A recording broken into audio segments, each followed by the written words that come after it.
नहमदुहु व नुसल्ली व नुसल्लिमु अला रसूलिहिल करीम। अम्मा बाद, अऊज़ु बिल्लाहि मिनश शैतानिर रजीम। बिस्मिल्लाहिर रहमानिर रहीम। व इम मिन उम्मतिन इल्ला खला फीहा नज़ीर व क़ाल तआला लिकुल्लि क़ौमिन हाद। पहिरीं आयत जेका मूं तिलावत कई उहा सूरह फ़ातिर जी 24 नंबर आयत है, जंहिंमें अल्लाह रब्बुल आलमीन फ़रमाए थो त का बि क़ौम अहिड़ी न आहे जंहिंमें अल्लाह पाक जे तरफ़ां को डिॼारण वारो न आयो आहे, यानी हर क़ौम जे अंदरि डिॼारण वारो आयो आहे। ॿी आयत सूरह राद जी आहे 7 नंबर, उन में अल्लाह ताला फ़रमायो त हर क़ौम जे लाइ हिदायत ॾियण वारो, हिदायत करण वारो मोकिलियो वियो आहे। हिननि आयतुनि मां ख़बर पई त हर मुल्क ऐं हर क़ौम में अल्लाह पाक जे तरफ़ां को पैगम्बर मोकिलियो वियो आहे या पैगम्बर जो नाइब हुजे। त इन मां ख़बर पई त मुमकिन आहे त हिंदुस्तान में बि को पैगम्बर आयो हुजे। त इन जो जवाबु ॾियनि था त बिल्कुलु हिननि आयतुनि में इहा ॻाल्हि साबित थिए थी त हर क़ौम जे लाइ अल्लाह ताला कंहिं हादीअ खे ऐं कंहिं डिॼारण वारे खे मोकिलियो आहे। ऐं इन लाइ इहो बि मुमकिन आहे त हिंदुस्तान में को नबी अल्लाह ताला मोकिलियो हुजे, पर हिंदुनि जा या अहिड़े तरीक़े सां सिखनि जा जेके पेशवा आहिनि, मसलन कृष्ण जी, रामचंद्र जी, अहिड़े तरीक़े सां जेको सो उहो मुख़्तलिफ़ क़िस्मनि जा नाला वठंदा आहिनि, इन्हनि खे जेको सो पैगम्बर नथो चई सघिजे। छो त पैगम्बरी जेका आहे हिकिड़ो ख़ासि उहिदो आहे जेको अल्लाह पाक जे तरफ़ां उन बरगुज़ीदा ऐं ख़ासि बंदे खे अता थिए थो जंहिंखे अल्लाह रब्बुल आलमीन चूंडींदो आहे।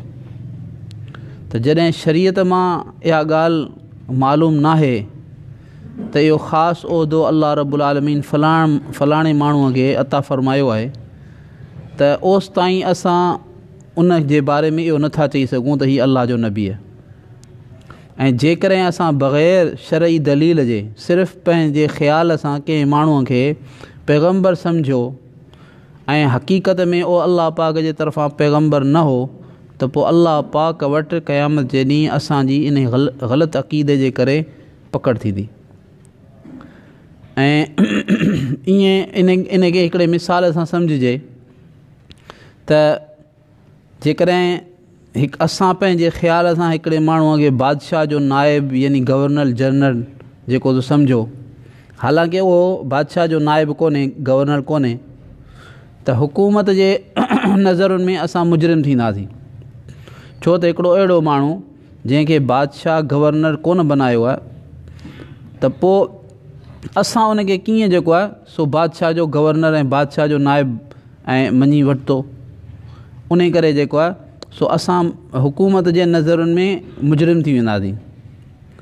इन करे पहिरियां माण्हू, पहिरियूं क़ौमूं जेके आहिनि, उन्हनि जा जेके बुज़ुर्ग गुज़रिया आहिनि या उन्हनि वटि जेके माण्हू आहिनि यानी जिन खे उहे बुज़ुर्ग सम्झनि था, इन्हनि खे असां जेको सो पैगम्बर नथा चई सघूं। या त क़ुरान पाक में इन जो सबूत हुजे या रसूलुल्लाह सल्लल्लाहु अलैहि वसल्लम जे हदीस में इन जो सबूत हुजे, त पोइ त ठीकु आहे। हिंदुनि या ॿियनि क़ौमुनि जे पेशवाउनि जे बारे में असां वधि में वधि इहो चई सघूं था त जेकॾहिं उन्हनि जा अक़ीदा ऐं उन्हनि जा आमाल दुरुस्त हुआ ऐं उन्हनि जी तालीम जेका आहे उहा आसमानी तालीम जे, आसमानी किताबनि जी तालीम जे ख़िलाफ़ु न हुजे ऐं उन्हनि अल्लाह पाक जी मख़लूक़ जे लाइ हिदायत ऐं रहनुमाई जो कमु कयो हुजे, त पोइ मुमकिन आहे त हू न बि हुजनि। माना असां यकीनी तौर ते नथा चई सघूं। यकीनी तौर ते कंहिं माण्हूअ जे बारे में बग़ैर दलील जे अटकल सां इहो चवणु त भई हीउ नबी आहे, इहो तमामु वॾो जेको जुर्म आहे। इन करे अहिड़े क़िस्म जी का ॻाल्हि जेको आहे सो असां नथा करे सघूं। अहिड़े तरीक़े सां नबी पाक सल्लल्लाहु अलैहि वसल्लम जे बारे में जेके अक़ीदा मुसलमान खे रखणु घुरिजनि उहे बि वाज़े आहिनि त पाण सल्लल्लाहु अलैहि वसल्लम अल्लाह जा बंदा आहिनि, इंसान हुआ ऐं अल्लाह रब्बुल आलमीन पाण सल्लल्लाहु अलैहि वसल्लम खे तमामु मख़लूक़ खां अफ़ज़ल बनायो। पाण गुनाहनि खां मासूम आहिनि। मासूम हुअण जो मतिलबु इहो आहे त उन्हनि खां यानी ॼाणी बुझी करे या ग़लतीअ सां को गुनाह नथो थी सघे। ऐं पाण सल्लल्लाहु अलैहि वसल्लम ते अल्लाह ताला क़ुरान पाक नाज़िल फ़रमायो। पाण सल्लल्लाहु अलैहि वसल्लम शब महराज में अल्लाह रब्बुल आलमीन यानी अल्लाह पाक घुरायो उन्हनि खे आसमाननि ते ऐं जन्नत ऐं दोज़ख जो अल्लाह ताला सैर करायो। ऐं पाण सल्लल्लाहु अलैहि वसल्लम जा अल्लाह रब्बुल आलमीन जे तरफ़ां पाण सल्लल्लाहु अलैहि वसल्लम केतिरा ई मौजज़ा ॾेखारिया। ऐं पाण हमेशह यानी सभिनी खां वधीक इबादत ऐं बंदगी कंदा रहिया अल्लाह ताला जी। सदन अख़लाक़ ऐं आदतूं जेको इंतिहाई आला दर्जे जो आहे। पाण सल्लल्लाहु अलैहि वसल्लम खे अल्लाह ताला घणनि ई शयुनि जो इल्मु अता फ़रमायो ऐं पाण उन्हनि शयुनि खे जो इल्मु यानी पंहिंजी उम्मत खे उनजी ख़बर ॾिनी।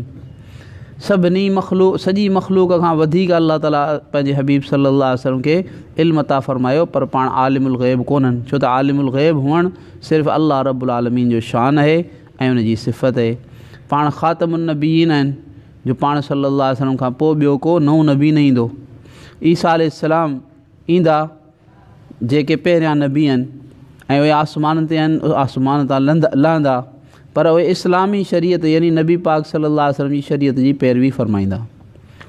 पाण सल्लल्लाहु अलैहि वसल्लम इंसाननि ऐं जिन्नात सभिनी जा रसूल आहिनि ऐं क़यामत जे ॾींहुं पाण सल्लल्लाहु अलैहि वसल्लम अल्लाह ताला जी इजाज़त सां गुनहगारनि जी सिफ़ारिश फ़रमाईंदा। इन करे हुज़ूर पाक सल्लल्लाहु अलैहि वसल्लम शफ़ीउल मुज़निबीन चयो वञे थो, यानी गुनहगारनि जी सिफ़ारिश क़बूल करण वारा। ऐं अल्लाह ताला हुज़ूर पाक सल्लल्लाहु अलैहि वसल्लम जी इन सिफ़ारिश खे क़बूल बि फ़रमाईंदो। अहिड़े तरीक़े सां जेके ॻाल्हियूं हुज़ूर पाक सल्लल्लाहु अलैहि वसल्लम जिन जो हुकुम फ़रमायो उन ते अमल करणु ऐं जिन खां मना कयो अथनि उन्हनि खां रुकिजी वञणु ऐं जिन वाक़ियात जी पाण ख़बर ॾिनी अथनि उनखे मञणु ऐं उन ते यकीन करणु उम्मत जे लाइ ज़रूरी आहे। पाण सल्लल्लाहु अलैहि वसल्लम सां महबत रखणु, संदन ताज़ीम ऐं इज़्ज़त एतिराम करणु हर उम्मती जे मथां लाज़िम आहे। ऐं पर ताज़ीम मां मुराद उहा ताज़ीम आहे, उहो अदब आहे जेको शरई क़ाइदे जे मुताबिक़ हुजे। यानी ख़िलाफ़े शरअ ॻाल्हियुनि खे ताज़ीम या महबत सम्झणु हिकिड़े क़िस्म जी नादानी आहे ऐं बेवकूफ़ी आहे। अल्लाह रब्बुल आलमीन पाण सभिनी खे सही सम्झ ऐं सही अमल जी तौफ़ीक़ अता फ़रमाए। आमीन। या अरहमर राहिमीन, या अरहमर राहिमीन, या अरहमर राहिमीन, या ज़ल जलालि वल इकराम, या ज़ल जलालि वल इकराम, या ज़ल जलालि वल इकराम। अल्लाहुम्मा सल्लि अला सय्यिदिना मुहम्मदिन व अला आलि मुहम्मद कमा सल्लैता अला इब्राहीम व अला आलि इब्राहीम इन्नका हमीदुम मजीद। अल्लाहुम्मा बारिक अला मुहम्मदिन व अला आलि मुहम्मद कमा बारकता अला इब्राहीम व अला आलि इब्राहीम इन्नका हमीदुम मजीद। रब्बना ज़लमना अनफुसना व इन लम तग़फिर लना व तरहमना लनकूनन्न मिनल ख़ासिरीन। रब्बना आतिना फ़िद दुनिया हसना व फ़िल आखिरति हसना व क़िना अज़ाबन नार। अल्लाहुम्मा इन्ना नस्अलुका मिनल खैरि कुल्लिहि आजिलिहि व आजिलिहि मा अलिमना मिन्हु मा लम नअलम व नऊज़ु बिका मिनश शर्रि कुल्लिहि आजिलिहि व आजिलिहि मा अलिमना मिन्हु मा लम नअलम व नस्अलुका मिन खैरि मा सअलका मिन्हु नबियुका मुहम्मद सल्लल्लाहु अलैहि व आलिहि वसल्लम व नऊज़ु बिका मिन शर्रि मा इस्तआज़ मिन्हु नबियुका मुहम्मद सल्लल्लाहु अलैहि व आलिहि वसल्लम व अंतल मुस्तआन व अलैकल बलाग व ला हौला व ला कुव्वता इल्ला बिल्लाह। रब्बना तक़ब्बल मिन्ना इन्नका अंतस समीउल अलीम व तुब अलैना इन्नका अंतत तव्वाबुर रहीम। व सल्लल्लाहु तआला अला हबीबिही मुहम्मदिन व अला आलिहि व अस्हाबिही व बारिक वसल्लम। आमीन आमीन।